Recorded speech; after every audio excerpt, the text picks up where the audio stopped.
Galing talaga ni Tisoy, no? Tingnan mo naman yung drawing niya, buhay na buhay, ha? Tingnan mo, hindi pa ha, to. Tsaka yung mga palay. Talaga, gusto kong anihin yung palay, eh. Talaga, ang galing ni Tisoy. Gawa mo to, Tisoy, ha? Naku, sandali lang ginawa ni Tisoy yan. Siguro mga kalating oras. Oo! 30 minutes lang? Oo! Talagang Ganda-ganda. kayo lang, hindi lang kayo Tingin ko bilib 35 sa akin. eh. Oo. Hindi pa rin nasisira ang mga daliri ko sa pagguhit. Hindi ba nakita yung mga agos ng tubig? Buhay na buhay. Yun nga, sinasabi ko, eh. At ang bato, may mga lumot. Galing talaga ng kamay mo dati. Iba tayo. Alam mo, Isko, angkang kami ni Leonardo da Vinci. Kamag-anak yun. Oo. Galing nyo talaga, no? At yan lang ang minana ko rin sa tatay ko.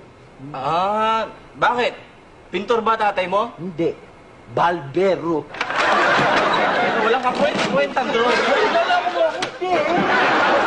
Papatay ko yan. Tigos mo. Patay mo. Talagang papatay ko yan. Hindi ako kasama ito. Tama, Isko. Tama na. Inaasar ako eh. Ganda pa naman yung drawing niya. Barbero pa lang. Kala ko nagmana doon sa... Wala ko. Kainis naman, oh. Ito pa isa. May problema na naman yan. Oh, lukot-lukot ang mukha eh. Diyak. Lino, ano ba problema mo? Eh, nainis lang ako sa panaginip ko gabi.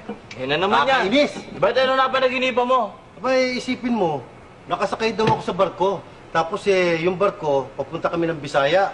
Biglang lumubog. Tapos napadpad ako sa isang isla. Naku kaya pala malungkot ka. Siguro, nag-iisa ka ron, kaya malungkot na malungkot ka.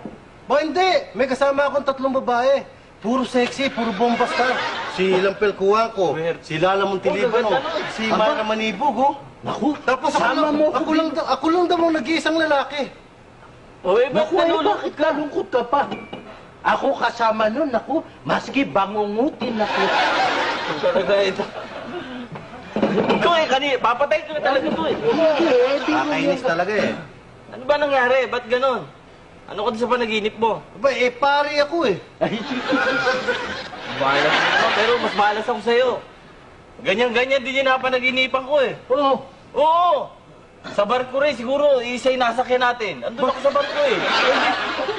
Hindi na makita. Nagpapahinga ako sa flagpole. Ha? Nagpapahinga ako sa flagpole. Dumugog yung barko. Oo, papuntang Bisaya eh. Yun din? Yun din. Tapos napunta ako sa isang island. May mga babae ka rin kasama? Oo, 3 rin bombastar rin nakasama ko pero walang naikwentong pare eh. Si ano rin, si Laila, ay Lala Montelibano, si... Yun din eh, Myra Manibo. Nainis ka rin? Oo, malas din eh. Ah, pari ka? Anong malas sa ibig mo Hindi. sabihin? Pari ka ba? Hindi. Ano ka ron? Babae rin ako eh. Naku, talagang magkalo, oh. Talagang nagsama-sama malas sa atin, oh. Buti pa kaya magpari tayo. Talaga ikaw, Isko, kahit kailan, hindi ka naaasenso. Hello? Si Tisoy. Sandali lang oh. Mr. Tan daw. Aba, naku, Mr. Tan, kung gusto mo, sarado tayo sa 40,000 doon sa Dilaw. Kung papayag ka. Ngayon, kung ayaw mo, doon sa kasunduan natin kahapon, sarado tayo sa 37 million sa Verde. Million na yan At alas 7 bukas, magdala ka na ng sakot, magbilangan tayo. Kami nga naman ang swerte ko. Si Mr. David Tanto. Baka naman naginip ko lang. Dami naman kami dyan, milyon na. Ang laking negosyo niya. Milyon na. Ano ba yung negosyo niyo? Sa ako na, dala, sa ako na. Ano ba yung negosyo niyo? Munggo.